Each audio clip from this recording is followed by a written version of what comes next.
Bonjour à tous. On va travailler du coup, je vais vous montrer comment réaliser les emmanchures et également le bord-côte plus facilement sur vos dessins à plat. Alors, une fois là, vous voyez, j'ai préparé déjà tout un côté pour ensuite le mettre en symétrie. Alors, juste avant, vous pouvez tracer une ligne donc qui va être votre ligne d'emmanchure. Donc, en fait, il faut la faire dépasser et mettre un point en dessous de l'emmanchure et tirer. Vous voyez bien que ça va traverser deux points. Alors, vous mettez bien sûr une ligne pleine, voilà, comme ceci. Et une fois que c'est fait, on peut s'attaquer à la symétrie. Alors, on sélectionne l'ensemble. On tire avec la flèche noire une boîte de sélection. Ensuite, outil miroir. On place son point. Option ou Alt qui permet de copier. On commence à déplacer en cliquant et on appuie sur Shift pour être à 90 degrés. Et on relâche d'abord son clic et ensuite on relâche ces boutons. Ensuite, on se souvient tous du lasso polygonal. Donc, hop, le lasso, pardon. On fait clic droit, joindre. Un coup de lasso sur le bas, clic droit, joindre. Une fois l'opération réussie, on se rend dans l'outil qui s'appelle l'outil concepteur de forme, donc qui va nous faciliter, en fait, qui va nous créer vraiment une partie de corps et deux manches. Parce que là, vous voyez que ça fait une seule et même forme et il n'y a pas les manches qu'on peut enlever comme on le souhaite. On clique sur l'outil concepteur de forme. D'abord, on sélectionne tout, hop, avec la flèche noire, concepteur de forme. Et là, vous voyez, ça fait des zones grises. Je peux cliquer ici. Je clique une fois sur le corps et sur l'autre manche. Et regardez maintenant, j'ai carrément une manche qui est mobile. Je supprime mes petits traits qui dépassent, parce que eux, ils sont directement enlevés. Et voilà. On va s'attaquer à l'encolure. On va déjà faire le bord-côte devant, ce qui va nous permettre de faire le bord-côte et le fond dos du t-shirt. Donc pour cela, en fait, je vais déterminer déjà ma largeur de bord-côte. Donc, je vais la faire à peu près comme ceci. Donc, je viens de tracer un point ici. Alors bien sûr, on le remettra en ligne pleine, je vais peut-être le faire maintenant. Voilà, on clique là, on va chercher sa pointe d'encolure. On vient rechercher sa pointe aussi d'encolure de milieu devant. Hop, on clique une fois, on appuie sur P. Et là, on peut faire le miroir. Alors attention, ici, on va peut-être se mettre en 1, ça sera mieux. Hop, je vais le déplacer vers le haut, comme ça j'aurai plus facile après pour le ramener.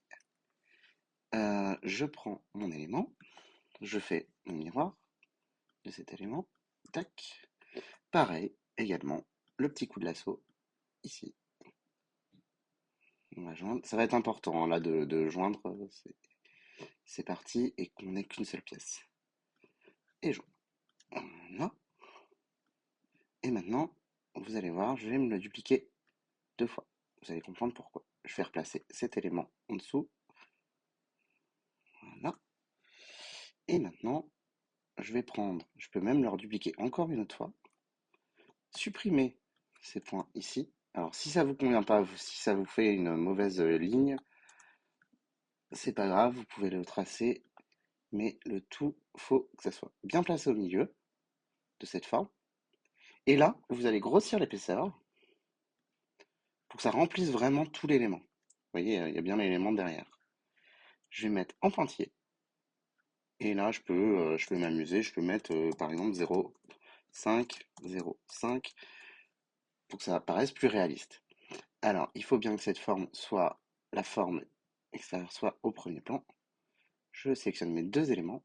Alors, si ça marche pas, ça veut dire que l'une des formes est pas au bon plan. Et là, je fais créer un masque d'écrêtage. Et voilà, on a notre bord-côte. On peut aller directement le placer sur notre t-shirt. Ensuite, on va s'occuper du coup de l'intérieur dos et du bord-côte dos. Alors, ce que je vous conseille, c'est placer ces éléments. Alors, normalement, on travaille toujours en noir et blanc en DAP. Là, vous le passez en blanc, la couleur de fond. Et également, cette couleur, ce fond-là, vous le passez également. Alors, on va essayer de le retrouver, si tu veux bien. Ok, on peut déplacer ça, et ça, on le passe en blanc. Hop, tac, voilà. En fait, ça va permettre euh, qu'on ne voit pas la forme qu'on va créer au fond, parce qu'on va un petit peu tricher. Alors, maintenant, l'intérieur d'eau, du coup, c'est toujours une ligne concave. Donc, on sait qu'on doit forcer son pli vers l'intérieur. Voilà. Hop. Là, je vais me faire un truc comme ceci. Et je m'arrête là. Je prends cet élément. Je me l'amène plus haut. Alors, hop, je vais le mettre sur Shift comme ça. J'aurai pas besoin de rechercher par la suite. Je trace mon point de miroir. Je fais mon miroir. Mon petit coup de lasso sur mes deux points. Joindre. Et sur le bas, joindre. Le droit. Alors là, il veut pas. Pourquoi? Ah, on va le laisser comme ça. Ça a l'air pas mal. Je le remplis en blanc. Et je le déplace. Que vous avez réalisé le point, vous le disposez, de l'élément, vous le disposez bien. Alors vous voyez là, ça fait des pointes.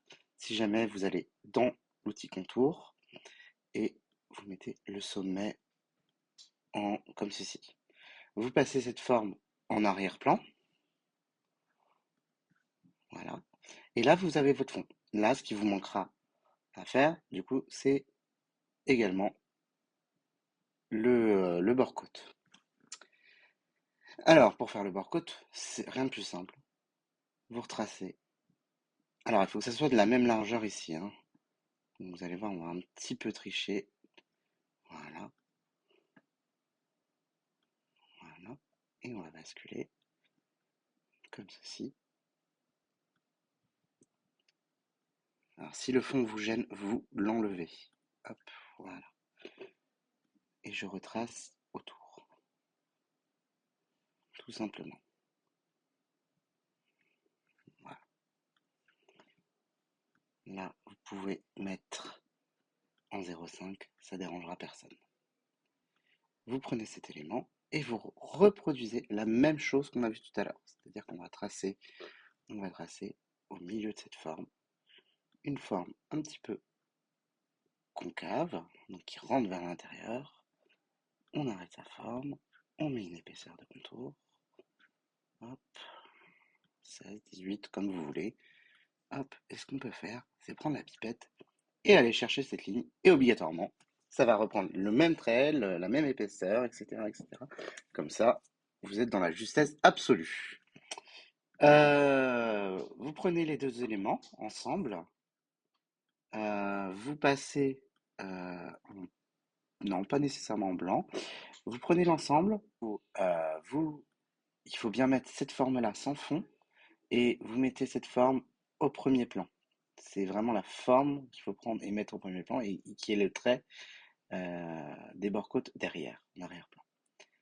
Et maintenant, vous prenez les deux éléments, créez un masque d'écrêtage. Et voilà. Et vous venez le redisposer. Voilà, notre t-shirt est pratiquement terminé. Il manquera peut-être des lignes de finition ici, par exemple, de surpiqûre. Alors, pour reprendre la même forme, vous pouvez vous la dupliquer. Vous pouvez également, je vous rappelle, supprimer vos points de vecteur qui vous dérangent. Ça permet de recopier.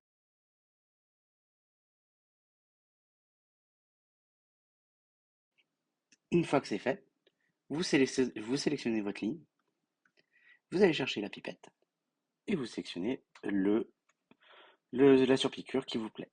Et voilà, tout simplement. Votre t-shirt est à présent terminé.